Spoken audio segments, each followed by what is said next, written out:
to play the video. Hello, hello there, and welcome to another episode of Marriage Beyond the Breach. And I am so blessed tonight because when my cookie man is here, it's really special, right? Y'all know that. So we got sweet cookie man in the yeah. house. I don't know what I'm gonna do with this man, but anywho, so tonight we're gonna talk about. I always say a special topic, but this I think really is. And we have with us tonight esteemed panelists here to join in on the conversation and give their 2 cents, 5 cents, 25 cents, whatever it might be. We have my baby boy, Jonathan Chase Esquire. We have my baby sis, Jacqueline V. Lawrence. We've got my sister from another mister, Miss E. Nicole Brown Young. And we have our one and only daughter, our firstborn, Sadell Boo Boo Darling Chase. Yo, my daughter told me last week she could take me now just because she a judo instructor. It's not No. She said, "Yeah, I can take you now, Dad." Absolutely. Yeah, I believe you can, Sadell. Because you got skills. You got, as the kids say, you got mad skills.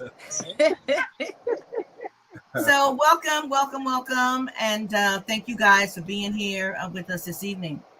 So I wanted to talk about this subject because, and the topic is gender wars. And my question is it real or is it manufactured? And I wanted to talk about this because all over social media, there are these, I think they're called influencers, some of whom have built their entire channel around what I call bashing or putting down the opposite gender. And in some cases, even they're the same gender. Some cases there are women putting down women, men putting down women, women putting down men. And from my perspective, it's just gotten a little chaotic. So I wanted to have a conversation about this topic on tonight. So I want to ask you guys, when you hear the term gender war, what immediately comes to mind for you? And anybody can jump in. I said anybody can jump in. That part is always awkward. Well, I'll jump in. To be honest, I had to look it up because I'm not a social media, I'm not on social media like that. Yeah. So I saw gender war and I was like, okay, let me look it up and see what it's about. I was astonished. So if I have to say what it means to me, it's ignorance. It's ignorance and lies that's told by society. It's tearing people down, male and female, or even same sex, for that matter, so that families are no longer created. Okay. Anybody else have some thoughts you want to share?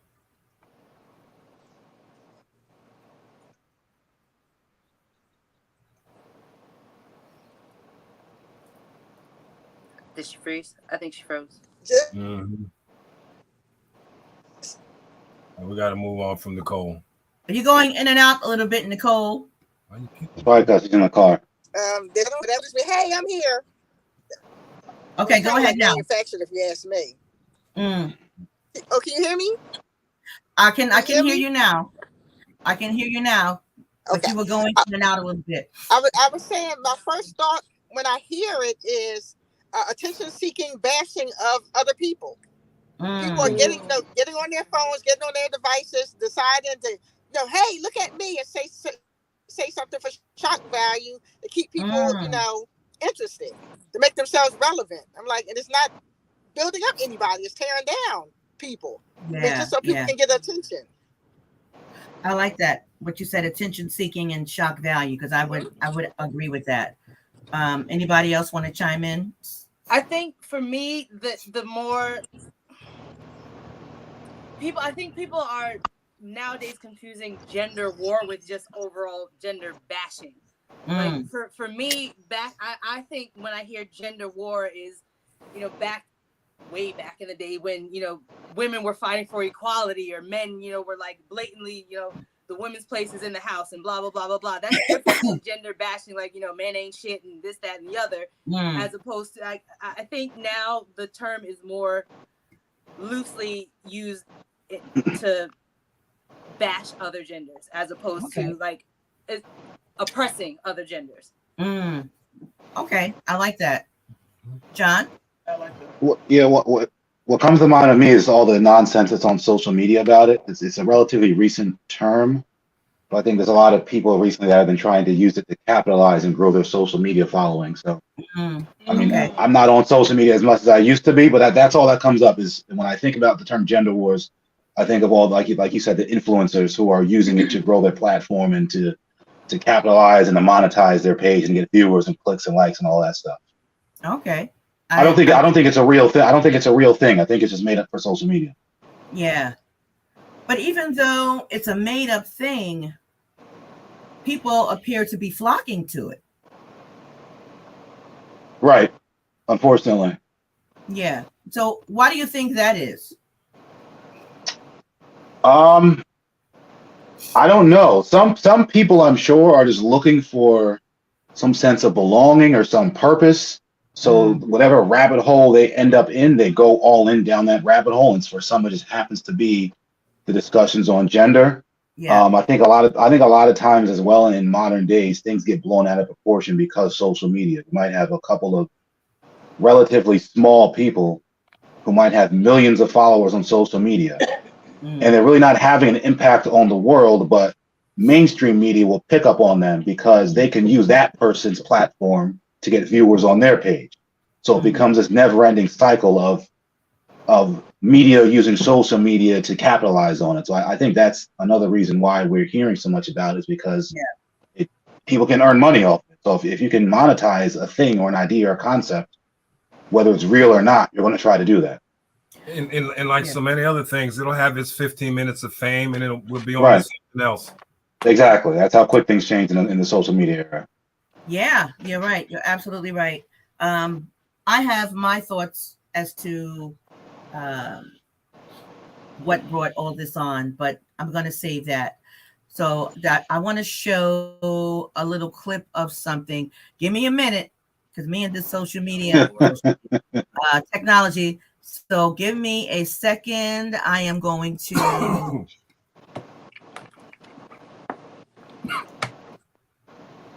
Okay.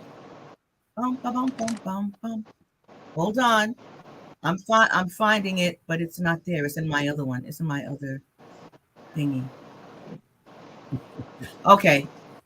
I'm gonna have to. I can't share that particular one because for some reason it's not coming up. But what it is, and I sent it to you guys.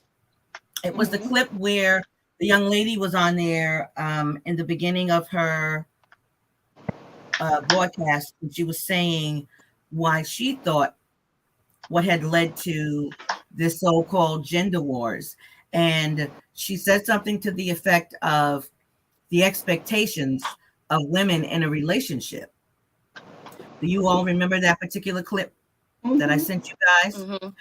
So what are your thoughts regarding what she believes has led to the so-called gender war? What are your thoughts?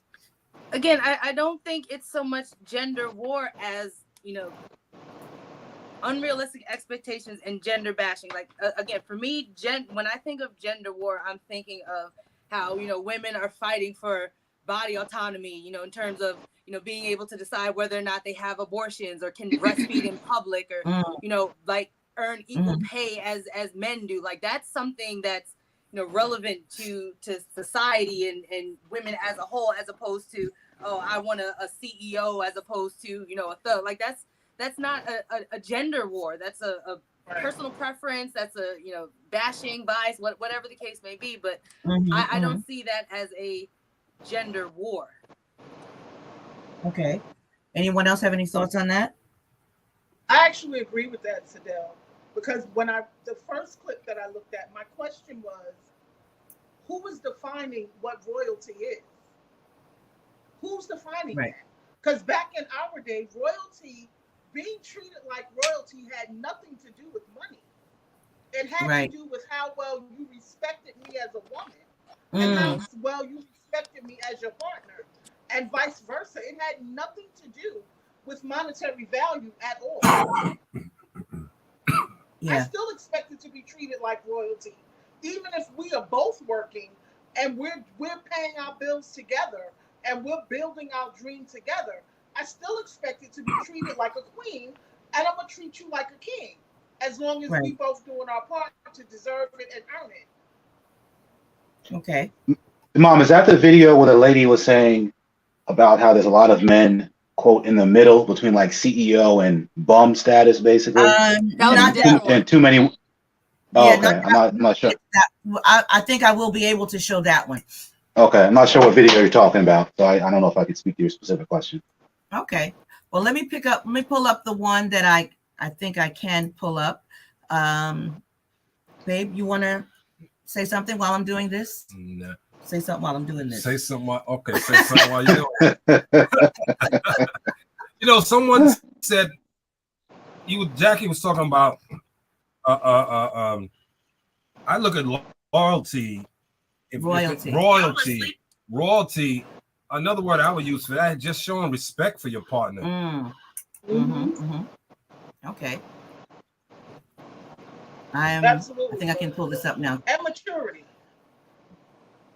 Maturity is a big thing. Well, Absolutely. you know, it takes some of us a while to get there. Well, yes, it does. For some people But to we get there. That's the point. Okay. I think I got this one I can share. This is the one I think John was talking about. I'm Mother, here to wake you up gently. Just because you're a man or soon to be man isn't a CEO, that doesn't mean he isn't a boss. I saw a tweet that said, I'm tired of hood dudes. Fortune 500 CEO me, please. I couldn't help but to think, damn, when did they start making men in the middle? What about Greg, the manager at Pep Boys, who's got a big personality, a nice smile, a studio apartment, and a cat? Greg may not be perfect, but he's trying to grow a plant. He doesn't have anger issues. He's not trying to control you or make you a pen pal. First of all, you didn't even give yourself enough time to process. You went from, I'll hold the brick for you, daddy, to wanting to charge your Tesla in front of the penthouse on a Tuesday. Wait a second. And believe it or not, there is a group of men that are located in the middle of the dating pool, right in between private jets, Baccarat cologne, and bad breath, and getting flipped on your mattress after he promised to flip your taxes. Y'all are sleeping, and I'm Mother, here to wake you up gently. Just because you're a man or soon to be man isn't a... Okay, so yeah, that's the video I was talking about. Yeah. What are your thoughts? You know, it's funny because some of the influencers that are involved in the gender war issue, I've seen some of their clips, and sometimes when they call out women who are expecting or looking for men that are CEO status, the criticism is that they're looking for a man that is roughly less than 1% of the population. And then they have to ask themselves, are you the type of woman that is in that same stratosphere to the point you deserve somebody who's less than 1% of the population? The reality is, if we're being realistic, most of us are not. I'm not a CEO. I'm not going to be flying a private jet probably ever. And most women aren't going to be deserving of that type of lifestyle anyway. So why are you looking for that type of man? And like what Jackie said earlier, it's not even about the money and the status, because I mean we all want money because we think it can buy us happiness to some extent. It can, but if you don't have a whole lot of money, you can still have a large degree of happiness in your relationship if you're not just focused on the money. As long as you respect each other and are working towards something, whether or not you achieve it is to some extent irrelevant, because it's more about the relationship. It's not necessarily all about the status. And some people are just chasing status, and they're chasing status within the confines of what other people think, because everybody thinks the world is going to respect and revere a CEO or a boss, when the reality is I don't care. Like, I don't know who the CEO is of most companies that I support is. And so who cares if your man is a CEO or a boss? Does he love you? Does he respect you? Does he treat you the right way? And that works both ways. So who cares if your woman is is a what they might call a traditional woman or a traditional wife. Does she love you? Does she respect you? Can you get along? Can you have a conversation with her? You know, do you enjoy spending time with her? That's the stuff that really matters. And we all fall in the middle, like that. That's what that video was saying. Most of us fall in the middle between elite level and bum status, because Right. that's a small percent on both of those extremes. Exactly. And yeah, because I firmly believe that most of life is lived in the middle. Right. That's where we find the balance. The balance is in the middle. And she was talking about two extremes, and that you're absolutely right. That's 1%. But And I think go ahead, baby. what you also have to realize is, let's say you are one of the fortunate few that are able to achieve that heightened level of status. You weren't always at that level, so you must conduct yourself with the same level of humility that you had as you were working your way up there. Because as quickly as you had it, it can be taken away just as quickly. Or even if you don't lose the money, the respect and reverence that people have for you, it's so easy to lose that, especially in a social media age. So you've got to just remember where you came from. Even if you were born with a silver spoon in your mouth, you have to recognize that what you have was given to you. You might not have worked for it. You might not have earned it like the rest of us have. So there's even if you're not necessarily living in the middle financially or status wise, I think you have to have that mentality that you're not necessarily better than everyone who is quote unquote in the middle. Yeah, you're absolutely right. And Rock just said, this is a lot of what Kevin Samuels was debunking to women's idealism to achieve being with the CEO type of man. And you're absolutely right. That's one of the things. I didn't agree with everything the brother said, but a lot of what he said was absolutely on point. I didn't always agree with the way he was ranking women, whether you're a 6 or whether you're 8 or whether you're a 10, because even someone that he might call a 6 may feel within herself, hey, I'm a 9 or a 10. But aside from that, a lot of what he said was really, really on point. Yeah. And there's something you said, John, there's a word you use that is very interesting. And thanks for that comment, Rob. You said, what makes a woman think that she is deserving of that? So my question is, what does that mean? How is someone deserving of that? And who determines that? And what does that look like? What does being deserving of that look like? That's a good question. Now, I'm not sure I know how to answer that specifically. But if you're seeking out a certain type of man who is less than 1% of the population, then you have to be willing to some extent, accept whatever baggage or obligations he's placing upon you to partake in that. So let's just say you're a middle of the road type of woman, or you're not wealthy or anything like that. You're not highly educated. You can't take care of yourself, but you want a man and his money to take care and support you. Then you got to submit a little bit. That's just how it's going to be. It has to be that way. And it works both ways. If I'm a low earning man and I don't want to work or do anything else, I want my woman to take care of me, then she might have some ground rules that I have to follow to be deserving of her money and her time and her energy. So that's what it boils down to. So let's say I'm a millionaire and I have this woman that's after me just because of my status, then I'm going to expect you to behave a certain way. Because there's a lot of other women out there that are going to behave a certain way, that are going to accept my rules basically in exchange for my finances and my whatever else I have, my fortune, put it like that. So you have to be able to submit yourself if that's the role you're trying to play in life. If you're trying to go after someone else who achieves a certain status without being equal to them in terms of that status, then you got to just follow whatever rules they're going to put up on you. It's that simple. And it works both ways, regardless of your gender. Yeah. So, and I still go back to, like, all of this is not a gender war. When you think of the word war, you're fighting for something or fighting against something. How many of us in reality are fighting for or against this? Like you said, most of us are middle of the road. Like, most of us realize, okay, we're not going to get the CEO Fortune 500. We're not out here having these all, crazy demands and unrealistic expectations and all of that. When a true gender war, and I think the word war is a provocative term, so that's Yeah. why people are using that word. But again, like when I think of gender war, I'm thinking of something that the vast majority of men and or women are fighting for or fighting against. Again, going back to like the abortion topic, that's something that can affect all women. Let's not even use abortion, shutting down a place like Planned Parenthood, whether or not you go for abortion, medical treatment, whatever. That's something that can affect all women across the board. Something like that is more along the terms of a gender war, as opposed to I want somebody with a whole lot of money. Yeah. And Rock just made a good point. Yeah, Rock just made a good point in referring back to Kevin Samuels. He said that Kevin never gave them a number. He would ask them what number do they think they are, and they couldn't use 7. And that was a good point that he told them they couldn't use 7 because I believe most women would rate themselves as a 7. So that's why he said you couldn't use 7. But if they said that they were a 9 or a 10, he would ask them what made them a 9. So that is a good point because he absolutely did. He did do that. But I want to talk about that financial piece because that seems to be a lot of what is discussed with this so-called gender war bashing, whatever term you want to use. So what are your thoughts on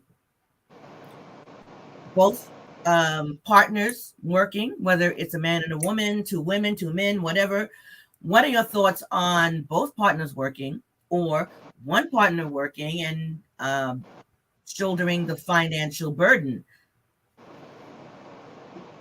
It's whatever works for that relationship, whatever works for that couple, whatever works for their situation. They may have kids, they may not have kids. One may have to travel for work. One may, have to work, 4 10s. It really all depends on what the situation is and what they agree to. Like there shouldn't be an expectation of, okay, I have this set of genitalia, so I have to do X, Y, and Z, or you have this set of genitalia, so you have to do X, Y, and Z. That's unrealistic for, same sex, opposite sex, intersex, whatever kind of relationship you're in. It makes no sense. It's whatever works for those people. Yeah. And I think there was a key word you use, and that's expectation, because there are some individuals that enter into a relationship with a particular expectation that, especially if they look a certain way or if they have a certain type of body, that the expectation is that all they got to do is look cute and not bring any financial contribution to the relationship. What are your thoughts on that? Go ahead, baby. I'm thinking since we're going to describe us as finding ourselves all kind of in that middle of the road, most of us, we're both. It's going to be 2 people working, at least, especially before children come into play. Both people are probably going to be working. Now, of course, when children come into play, that will determine how your relationship goes because somebody's got to stay home and watch the children. More than likely, both people are going to be working. Yeah, and E. Nicole just sent the message that it's totally up to the couple. I think she kind of lost her transmission there for a while because she's in the car and she's traveling, but she still wanted to participate. I think some of the expectations, and whether or not they are extremely outdated, go back to when, maybe when women couldn't work or they weren't allowed to work. So, they were expected to be home and do X, Y, and Z, or they couldn't work certain jobs. So it's like back then, yes, you had to do X, Y, and Z. Like the women couldn't go out and work. They couldn't get a bank account. They couldn't do anything without their husband's signature, all of that. So yes, that did exist back then, but now it's not like that. But I think some of those ideals, some of those traditions, I guess, have been passed down, whether, I don't know what the word is, consciously or subconsciously. Some of those things have been passed down, like, the man is supposed to do X, Y, and Z, the woman's supposed to do X, Y, and Z. Well, yeah, 50, 60, 80 years ago, it had to be that way because, we had no choice. Even if you were in a relationship where the husband wanted the wife to work, she had no choice. Like she couldn't go out and work. She could be a secretary. That's really it. And that was pretty much it. Those situations don't exist, but I think some of those ideals, some of those beliefs have still been passed down in some way, shape, or form. Yeah. Absolutely. I would have, well, when I had my children, if I could have stayed home and not had to go back to, I would have done that. And it wasn't about because I expected the person who was my husband at the time. It wasn't that I expected him to take care of everything, but I just wanted that time to nurture my children. Unfortunately, I couldn't. I had, which is what you're saying, so that I had to go back to work. I had no choice in that matter. But if I would have had an option, and it's not about being submissive, it was about none of that. It was just about spending that time to nurture my children for a while before I went back to work. And I think with most of us who want to stay home with our kids, not forever, I think most of us, that's what it is for us. It's about nurturing. It's not about a gender role or a gender war. It's just about wanting to be able to be there to be that nurturer. But in today's society, you need a two-income family. And that's the reality of where we live. We need a two-income family. Mm-hmm. And Rock just said, even if his wife makes more money than him, he provides the security of their home and family. He pays the majority of the bills, and he gets the big piece. Yes. And I think I want to add something to that. I'd have no problem if my wife was making more money than me and she made so much that I could stay home and not work. I'd love to have that happen. Right. It's not realistic, most likely. But at the end of the day, there are certain, at least in a heterosexual relationship, roles that a man is still going to be expected to undertake. Yeah. Like Rock was saying, certain security roles. If there's a banging on the door at 2 a.m, I'm going to be the one getting up out of bed to check on it, right. Or something like that. Or if there's some sort of arduously heavy task that needs to be undertaken, I'm going to be the one that bears that burden. So that's my role as a man. So because I'm still going to be expected to undertake those roles regardless of the finances, if you're making a lot more money than me, like Rock said, I still want the big piece of chicken. I'm still going to have some input. I'm still going to have some input in the direction of our family. Just because I'm a man, that's what it, to that degree. So for same-sex couples, then who's supposed to play that role? I don't know. I can't speak to that. Like, I have no idea. You got to answer that question. Okay, no, and I'm going to. So let's say, because I train, do kickboxing, whatever. So let's say I was with a man who did not do those things, who could not physically protect me the way I can protect myself. I wouldn't then expect him. You ain't with a man then. You ain't with a man. No, but if I've been training for 6, 7, 10 years and they choose not to, I have that level of training. They do not. Same thing with gun safety. If I take a gun safety course and I know how to operate a gun, but my husband doesn't, if there's a knocking on the door, I'm not going to expect him to go to the door. I'm the one with the training. I'm the one that has the knowledge. Why would I send him to the door knowing that I'm the one that has all of that knowledge? No. I'm still going to the door. You just stand behind me, locked and loaded. And do what? Watch you get shot. Exactly. Hold the pistol. Hold the pistol. Standing behind me, locked and loaded. But you don't go to the door first. That's what I'm saying. That's where it goes back to some of those ideas and ideals have been passed down consciously and subconsciously. And here we are. This is a prime example. A man is expected to X, Y, and Z. Why? Right. Because of who? Who says that that's the expectation? That's just what's been passed down and where we are. But here's the thing, and your father and I talk about this a lot, because even I get the training and I get all of that. However, all things being equal, a woman is not physically stronger than a man. And I know sometimes skill can override strength, but in most normal circumstances, the strength of that man is going to be needed in a situation like that. Because if somebody tries to break in here, listen, if I have to go to the door, it's over. That's a problem. That is a problem. You understand? And I know there may be some relationships like that, but again, all things being equal, the strength because of our physiology, and the way that we are made, and because of the different hormones and whatnot, a man is going to be physically stronger than majority of women. Are there some women out there who could be big and strong? Absolutely. But even in those situations, if you get a male of the same height and weight and a woman of the same height and weight, more often than not, that man is going to be physically stronger than the woman. In the majority of cases. And I know, Nick, I saw your comment that you made earlier. You were agreeing with what Sadell said about some mores being outdated, and that there are too many people have an opinion about other people's choices. So, yeah, I forgot what I was going to ask as a follow-up. I want to add something to the whole financial situation too.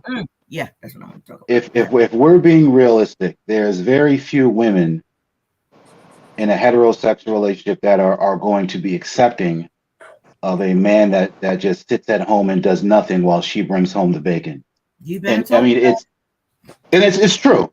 I mean, it's on a person-to-person basis that I'm sure there are couples that thrive in that scenario. But even as a woman, if you're making so much money and your man either refuses to or simply cannot match your financial status, and he decides to just stay home and take care of the house, I'm going to go on a limb and predict that most women eventually will come to resent that man for some reason.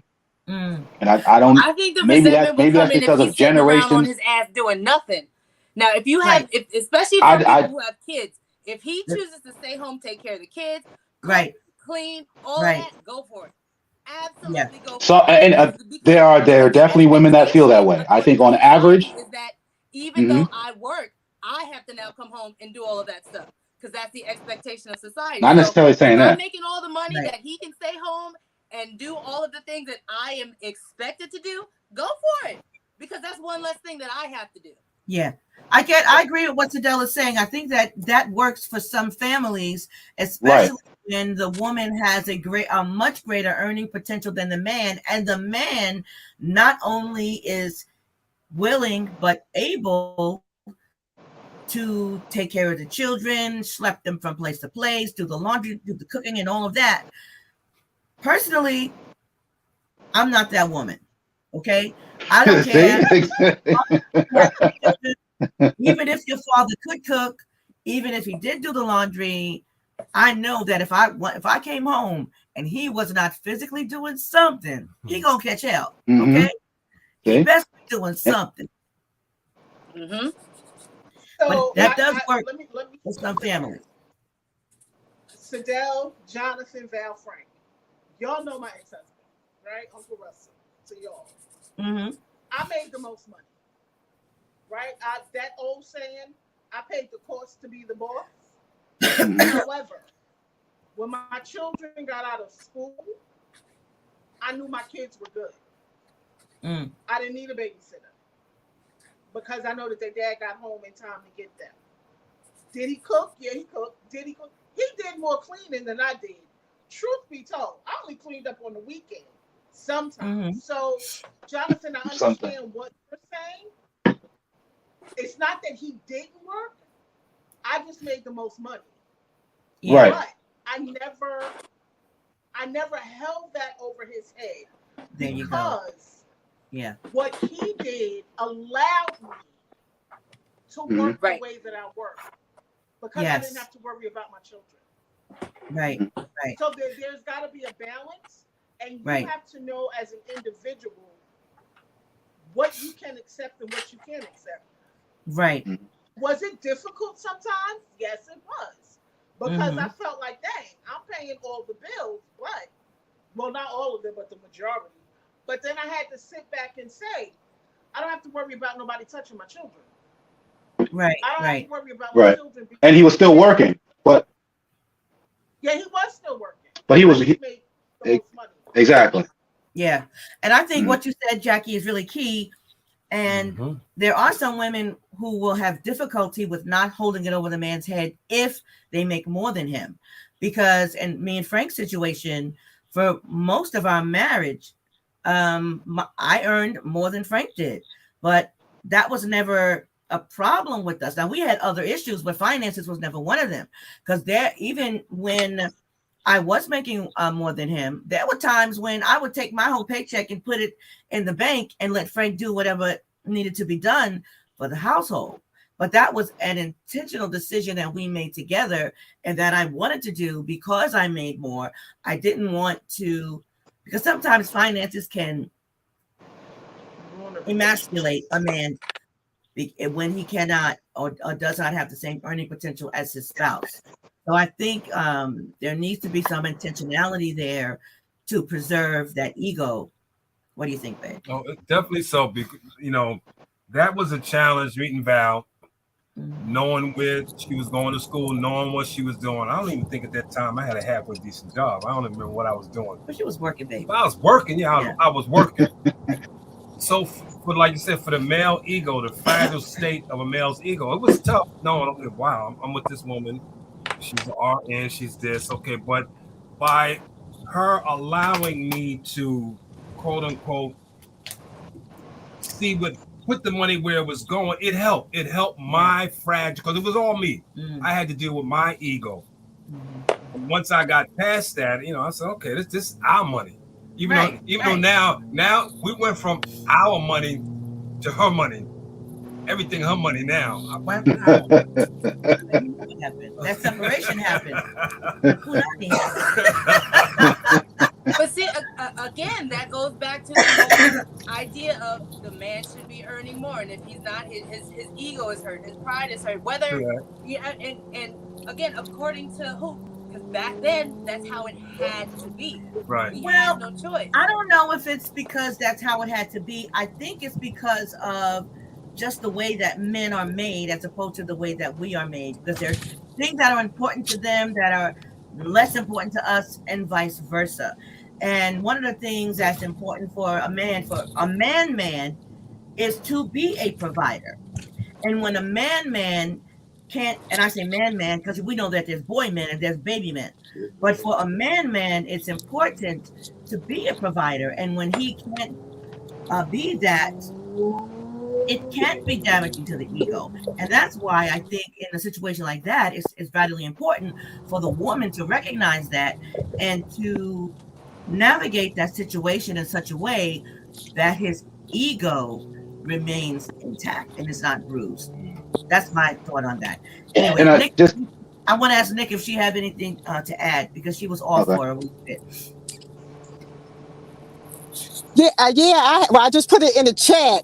My daughter Siani is a nanny, and I find that, of course, she'll come home and she'll tell me about some of her clients. Most of her clients, she's home with the dad. They hire her to take care of the kids. The dad is at the home, and on several occasions, she told me he's talking about his wife like a dog. And I'm like, I think that's right. Yes. To the point, I really going back to that family, because she was a fill-in nanny. They had a regular nanny. Maybe the nanny went on vacation or something happened and they needed somebody in the interim. And on several occasions, she told me how the dads, she doesn't do this and she doesn't do that. And I was thinking to myself, he's trying to mess with you. You ain't going back there. What's that address? I make her drop her location if something happened to my daughter. I ain't playing. But it was quite a few. The dad works from home. First or second time in the household. I'm like, no, you get the board out of there. Because I don't have to bring my people up in there. Don't let me have to kick in these people's door. So I didn't like that. I'm like, he's staying home, but he's talking about so what agreement? I mean, during my marriage, we had to agree on things. Like we talked about, when we had the baby, can I go back to all these things were discussed. This wasn't something that we, it's 6 weeks over, what we going to do. No, we discussed it.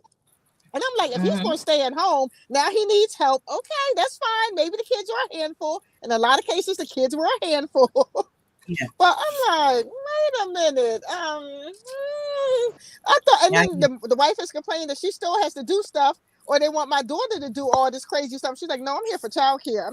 I don't do the laundry and all this other stuff.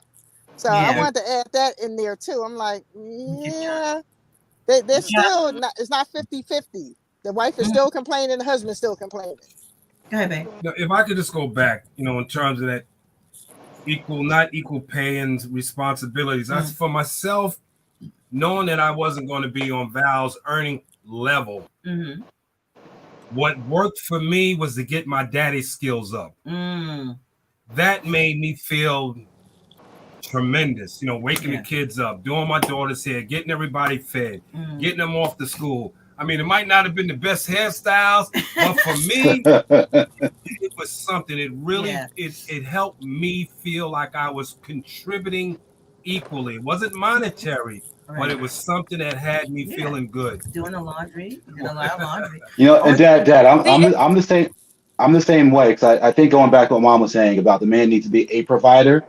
That doesn't mean that from our ego we need to be the provider, right? But we have to be contributing something. So I was very, very deliberate in making sure that I got to spend time with the kids. And if they were crying, they would always want to go to Liz and I want mommy, I want to hug. I was like, no, they're going to sit in my arms and cry for 5 minutes just so they know that daddy can offer comfort too. Or I'm going to do Emmy's hair today because I just want to know how to do my daughter's hair. I'm going to get their breakfast ready. I want to put them to sleep tonight, whatever, something like that. So I think from a man's perspective, as long as you are contributing and providing something, even if it's not entirely on the level of your woman, I think you'll be satisfied to some extent.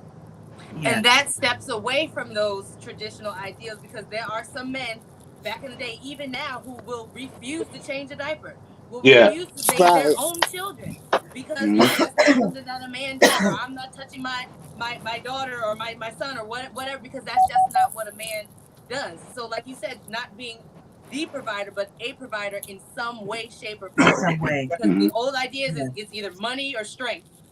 That's it. But there's other ways to provide for your relationship, for your family, that are not, just monetary or brute strength. Like you said, doing hair, getting clothes ready, making a lunch.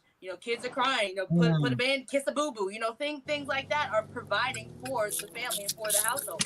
But some people have those ideas that that's not something that a man's supposed to do, so they're just not going to do it. Yeah, that's a great point. I want to share what Brock just wrote. He said he believes that the quote unquote gender wars are based on absentee fathers of yesteryear in the home. Most women have taken on alpha female roles in society today. And that's something I want to talk about, because there's a lot of chatter about feminine women versus masculine women. So I'm wondering, what are your thoughts on that? And what is this quote unquote alpha woman all about? And is an alpha woman a masculine woman? I don't think so, because I could say in my last relationship, this is one good thing about my daughter's father. He didn't care how much money I made. We would go out on dates. We pull into the gas station. He filled my tank up. He always paid the bill. It was like, that's the way his mother raised him. And he knows I make more money than he didn't care. That didn't make him a man. Right. His mother taught him how.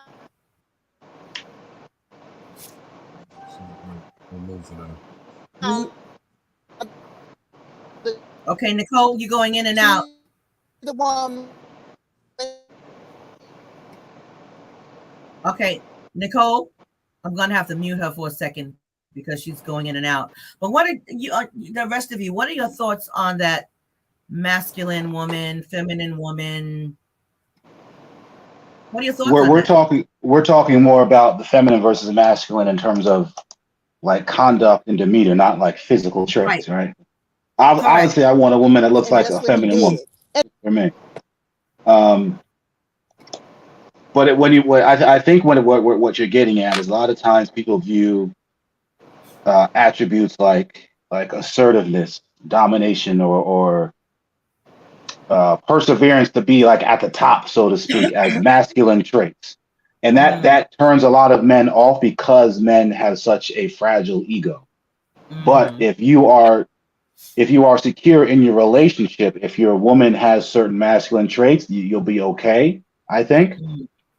But if you're some sort of single man who's out here looking for a woman, you're probably not going to be attracted to a masculine type woman. That's just my belief. Because you just off the rip, your ego is going to be challenged and questioned immediately, or you might think it's going to be, So you might look at that masculine woman and think, she's out of my league. I can't hang with her. Something like that. But if within the confines of your own relationship, if your woman has certain masculine traits in terms of her career and outside the house, I think you're about to be okay with that. But inside the house, there's still going to be certain level of masculine versus feminine energy that's required to keep. And again, I'm approaching from a heterosexual relationship perspective. There's going to be a certain level of masculine versus feminine interaction that I think is necessary to keep the relationship healthy within the confines of the home. If you want to be a boss outside the house and be a CEO, do whatever you want to do, fine. Cut me my check when you get paid. That's fine by me. But within the house, there's got to be some sort of intersexual dynamics that are just, I think, that are just inherent and natural between men and women. Where if your woman is too masculine inside the home, it's just not going to work. And in the same way, if I'm too feminine, it's not going to work because women aren't going to respect you if you give off too much of an effeminate nature, whether it's in the home or outside the home. I think. Yeah, I think so. To answer your question, I prefer a feminine woman. That's it. I think using masculine and feminine for those personality traits can be problematic. Like in my mind, I see more as dominating versus not submissive. Passive, I guess would be the word. So the fact that let's say I do want to, I have an assertive personality. I mean, I don't, but let's say that I did. I was one of those go out and get it, and whoever stands in my way is getting trampled on kind of people, trying to work my way to the top and all of that stuff. Why does that have to be a masculine trait? For me, in my mind, it's like it's a dominating trait, whether you're male or female. It's more of a dominating personality as opposed to a more passive, submissive personality, which can be male or female. Yeah. I think because historically over the course of millennia, I know, but this is how it's over the course of millennia it's just been on average men were more dominating than women. That's why that's been defined as a masculine trait. And I don't know, I'm sure there are scientific studies that can answer the why, but I don't care about the why. The reality is that is how it has been for thousands of years. Yeah. And only in the last 40 or 50 has it begun to change to some extent. So it's going to, if it's ever going to change, it's going to take a long time. It's going to take a long time. It took us 60, 70,000 years to get here. So it might take us 67,000 years to get somewhere else. Yeah. Or maybe maybe this is just a blip on the radar. Maybe it never changes. Maybe that we are just inherently, as men, more dominating on average. There are women who are dominating, which is in that they are such an outlier that we refer to them as masculine because most women who are feminine don't behave that way. Possibly. Okay. Jackie. And it works the other way too. I'm sorry. Go ahead. I'm rambling. Sorry. No. I finished my point, but I was just sort of just. Okay. I was basically just saying it works both ways because on average, a question for me. No, Jackie. Finish what you're saying, baby. I'm sorry. I'm good. Go ahead. You can go. So a woman who has had to take on that alpha male role because she's a single parent. Mm-hmm. Where does she fall? It's not that she wants to take on that role, but she has had no choice. Yeah. So I guess my question would be for you, John, as a man, Uncle Frank. Well, you're not my uncle, but and as men, would you count? Even though y'all are both married, geez, would you count a woman out because you see those traits in her without getting to know her? Because there's a reason behind it. Right. I want to speak to that for a minute before you do, John, because go ahead. It depends on whether or not she can turn that off when she is with a man. But if she's going to carry that into the relationship, that could be challenging. Because when I'm thinking about masculine versus feminine, I'm thinking about a woman who, when I say a masculine woman, someone who was just hard and rough and gruff, and unrelenting, as opposed to a feminine woman who is softer and gentler and maybe speaks in a tone that doesn't come across as insulting or demeaning. So if that has been because she's had to, as a single parent, to take the lead, to be the head of the household and to do all those things, can she kind of soften that and now navigate that whole thing differently once she is in a relationship? That excuse me. As I hear that, that will be very difficult for her, more than likely, because she's had to fend for herself and do everything for herself, for her children. And now here comes this man into her life, which in the back of her mind, she might believe that he's going to try to take control. Yeah. Or take his quote unquote position. And now she feel like she's giving up something. So to turn it off. Yeah, but she has to give up something. Yeah, but if they're going to really be compatible, it's going to be a challenge. She's going to have to give up something. Yeah. Okay. So because let me has two heads is a monster. No. Men got two heads. Get out of here. I knew he was going there with that. Lord have mercy. Two of these heads, baby. Okay. You see, this is where his mind is always at, y'all. Okay. Let me answer on Jackie's question though, because I think the first question was about the single mother. Like I'm gonna answer your question with a question. Ask that single mother who's had to carry so much masculine energy to raise her family how she feels about her baby daddy.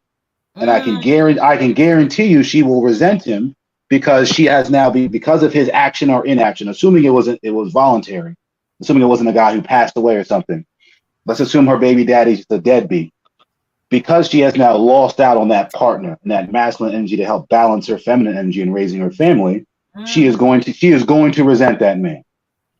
Even if she carries herself like a boss, if you sit down and talk to her, I guarantee she will have some sort of animosity towards the man that left her as a single mother. Now, as to me, whether I would count that woman out in terms of like a potential relationship, my answer is absolutely I would. Not because she has masculine energy, it's because I'm not going to get with a woman that has children. That's just me. I'm not going to raise somebody else's kids other than my own. That's just my personal preference. And maybe it's because, and that's regardless of whether she's masculine or feminine. I'm just not going, especially now that I have my own kids. But I was never one to think like, oh, I'm going to get with someone who has kids. No, if you have kids, and I don't mean any offense to people who are single mothers, but that's just my personal preference. If I'm going to raise some kids, I prefer that they are actually my kids. Yeah, that's just me. Okay, I can respect that. Yeah, and I can understand that. I felt the same way. Before your father and I got married, I had said I didn't want to marry a guy that already had children because that brings on a whole its own whole bunch of drama of issues and challenges. And I didn't think that I had the wherewithal within me to successfully and peacefully and lovingly navigate that. So that's why I made that choice for myself. Wait, I want to see what Rock said over here. Hold on, I'm trying to show it. My computer is lagging a little bit. But he said Toya, who's his wife, there we go, was a single man. And he had a dominating personality when we got together. He said he proved to her that the weight she was carrying was no longer by herself, but he had to earn his chicken position. All right, nephew. Yeah, that kind of goes like he said. It was he had to prove that she didn't have to carry that weight some more. That's what I meant by it would be difficult for a woman that's been carrying that weight to just give it up. Well, I think it depends on the man that enters into her life. Sure. If it's a man who knows how to show that to her in a way that is loving and kind and all that, and he's patient, right, to allow her time to make that transition, right. so that he can take that position. And obviously Rock is that kind of man. So that's why he and Toya were able to successfully navigate their relationship, but that's why they married now. Right, Rock? All right. This could be submission in a marriage, yay or nay? What are your thoughts on submission? And I also had a second follow-up for Sadell. How does that submission piece play out in a same-sex relationship? If it is something that you have to navigate. So I want your thoughts on submission in a marriage. Submission in terms of what? Yeah, I was wondering myself. What do you mean by submission? What are they submitting? Well, I want everyone to define submission for themselves. Okay. Go ahead, Nick. You wanted to say something? I say yay, because it's the way I was raised. I was raised in a Christian home, and somebody had to lead, and that's the way I was raised. And like the man was supposed to lead, be the you're going in and out. Going in and out again. I was supposed to get under the mission and us work together. We say that it was a yay for me, and I think it's based on how I was raised. That somebody has to be first. Right. I was raised in a Christian home, and my mother, that's the way she raised me. That the man is supposed to lead and provide. And when I took that into my marriage, and my husband, we were both firstborns. And we used to lock heads a lot, but there's a lot of stuff. I had to stop being a stubborn little brat and learn how to compromise if I wanted this to work. Yeah. So I had to bend a lot because I was committed I married this man. And, these were my vows and I had to keep them. And some of the stuff is like, you got to pick your battle. Some of the stuff is just selfish little, daddy's princess. And you got to let it go. And sometimes my husband flat out tell me, we ain't doing that. We're not. And I had to really sit down and think about it because I got to live with this man. We got a child. We got a family. And some stuff you got to mature. And I had to mature real quick because we both were raised as only children, did not want to give up anything.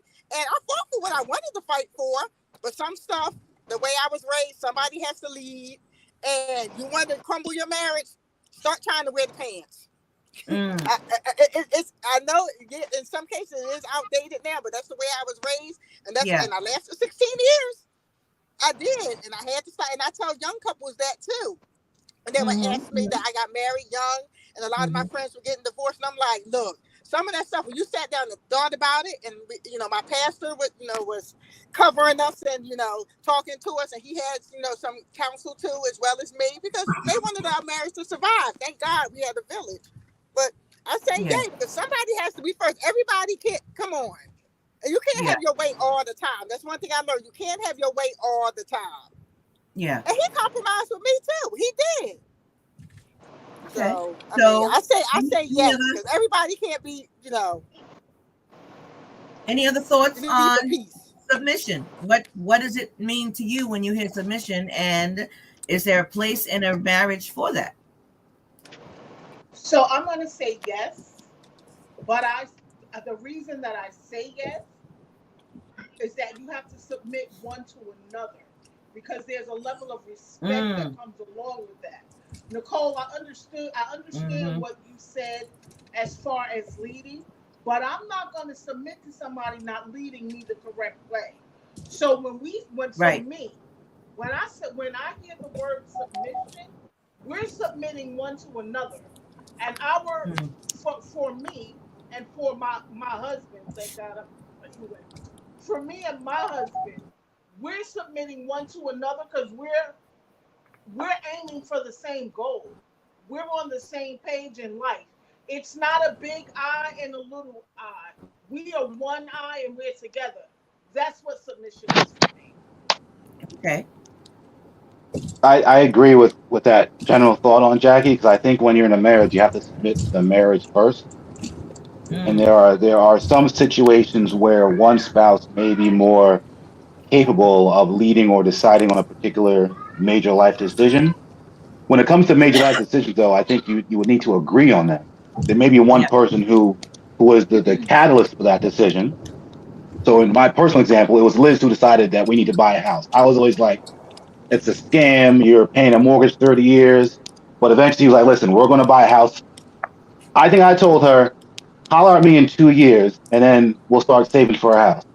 On day one of year two, she said, remember what you said 2 years ago? Let's start let's start house shopping today. And I thought, you know what? Fine, we'll do it. We weren't even married at that point. But at the end of the day, that was a major life decision where she took the lead on because she had been doing the research in terms of the benefits of owning a house. And I think it's one of the best decisions I've ever made. But there are some other decisions where I might take the lead on it, or I might be the catalyst for it, and then we decide together if we're going to make that move. But regardless, you're like on Jackie said, you're submitting to each other, you're submitting to the marriage. That's what's first and foremost. Yeah. I get that. I don't think that one person should be completely and totally submissive. Like that's not a relationship. That's a dictatorship. There's a difference between being submissive and compromising. Like you said, like John said, there may be one person as opposed to the other that has more life experience in the situation, or maybe the catalyst for a change or whatever. But at the end of the day, you're still having some sort of discussion, whether you agree or not. There's still some sort of discussion as opposed to this is how it has to be. Yes, sir. Yes, ma'am. No, sir. No, ma'am. Like that's submissive. Like you have no say. You have no opinion. You have no thought. You just go along with everything, good, bad, or indifferent, because you're submitting to that person because you feel, or because they give off this aura that they are, higher than or better than or whatever. Like that. That's not a relationship. That's a dictatorship.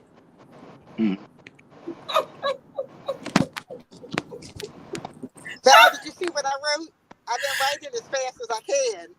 Okay, hold on. Let me get over there because I know when you were talking before, you were kind of going in and out. Let me get over there. Okay. Oh man, hold on. Let me get private chat. Okay, I see. Cookie Man's got to step out for a minute. Okay, you said that he was the head. Oh, when you were a strong neck, it was a give and take. And even that, I don't agreement, and that comes with love and maturity. When being able to come to an agreement comes with love and maturity. Absolutely. So, and even in Nicole's situation, she wasn't completely submissive because she still had some say, some input into how things went. I mean, in my mind, that's not being submissive in the more traditional sense. In my mind, the submissive in the more traditional sense is you just go along with everything. You just do what you're told. You just do, whether or not you agree with it, whether or not you have an opinion about it, whether or not you may be the expert on it. You just go because you're submitting to this person's will. I think even in Nicole's situation, there was still some compromise. Because like she said, there were some things that she was just like, no, we're not doing that. If she was a completely submissive woman, she wouldn't even be able to say those words. She'd just be like, yep, okay, whatever you want, whatever you say, that's what's going to happen. Yeah. And then think about it, when you're a new couple, you're so in love, you're trying to please the other person. So I would argue my point, and you know what, my ex-husband used to say, because I was in college, that I was smarter than him. I didn't like that he would say that. But sometimes, I had a different way. He was a 60s baby, and I was a 70s baby because he was 7 years older than me. Times had changed. He learned a lot from me. So a lot of times he would say that, and I'm like, but hon, don't you think this would be better? I learned how to turn that neck, that head. So. Yeah, it was a lot. And sometimes he was like, and I'm like, no, honey, just give me this. Let's try this one time. I was like, and if it don't work, we're gonna do it your way. That's to do that a lot. Sweetie, okay. And then you gotta put the sugar on top, take care of your man. So I worked that too. It was a lot of compromise. When you young, come on, early in that marriage, a lot of compromise. Yeah. And then the thing, you love that person, you want to please them. You're not doing no dictatorship. At least I didn't have it. I don't think I would marry somebody like that. But he wanted to please me, and I wanted to please him. I'm like, all right, then cut it out. Stop being spoiled. And you have to learn, because this is new to you. It's the first person I ever lived with. I was the first woman he ever lived with, and he was the first man I ever. So it was a learning curve. Yes. So, and if he had a good plan, I mean, he had been there on the planet longer than me. He may know things. I mean, he had been in the military. He knows some things that I don't know. I hadn't been anywhere yet. So Yeah, we came together and because we were committed to a happy home. Nobody wanted to be miserable. Trust me. And you know something, Nicole, when you mentioned about there being a learning curve in the beginning when you first get married, actually the learning is ongoing as long as you are in that marriage. Because I don't believe you ever get to the point where you know everything about your husband or your spouse or your partner or about relationships. Even yourself.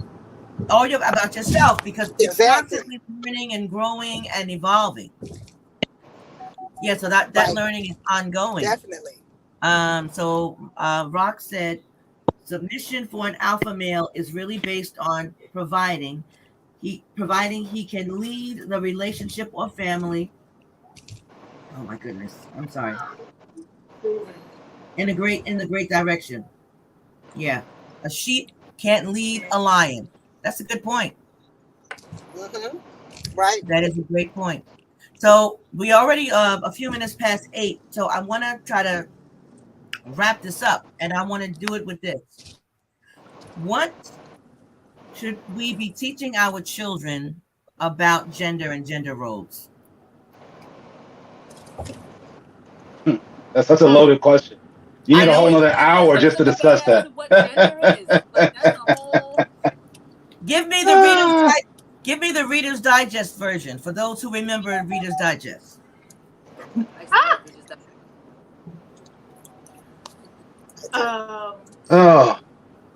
have to say, respect one another, love one another, and remember it takes a village, and you are the village. That's it. Yeah, simple as that. I'm gonna put it like this, and I'm approaching this from the perspective, again, of a heterosexual relationship, and assuming my children are in the same type of heterosexual relationships. I'm going to teach my daughter, first and foremost, to never be with a man who does not respect his mother and the other women in his life. Yes. Because if he disrespects them, then you're in for a world of trouble. And I'm going to teach my son to respect all women, even the ones who you believe don't deserve it. You still treat them with a certain baseline level of respect, especially when you're out in the streets with them. Because you can't let other people see you disrespecting women. If you're out on a date with a woman who is not even, let's say you have no intention of settling down with this woman. You're just in it for, certain benefits. Yeah. You still got to treat her with a certain level of respect.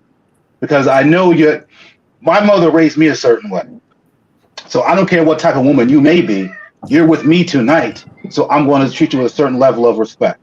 Yeah. And I'm going to teach my son to do that. And I think it's just a chivalrous thing to do. It may be antiquated to think that way, but as a man, you're supposed to treat a woman a certain way. And as a woman, you expect a man to treat you a certain way. Absolutely. I agree with that. 100%. And what you said, John, I taught you because that's what I learned from your grandmother. Mama always taught me to watch how a man treats his mother and see what type of relationship they have. And that was one thing that Dad was always big on, was if we can be acting up, but the moment we said something disrespectful to you or treated you disrespectfully, we were getting our ass whooped. Plain and simple. Plain and simple. So, no questions asked. I'm calling your father. He might not be home till midnight, but when he gets home, your ass is grass. Simple. I just want to jump in real quick.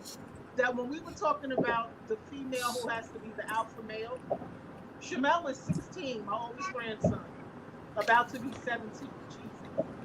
But he learns from his mother that when he's walking down the street with her, he's on the outside.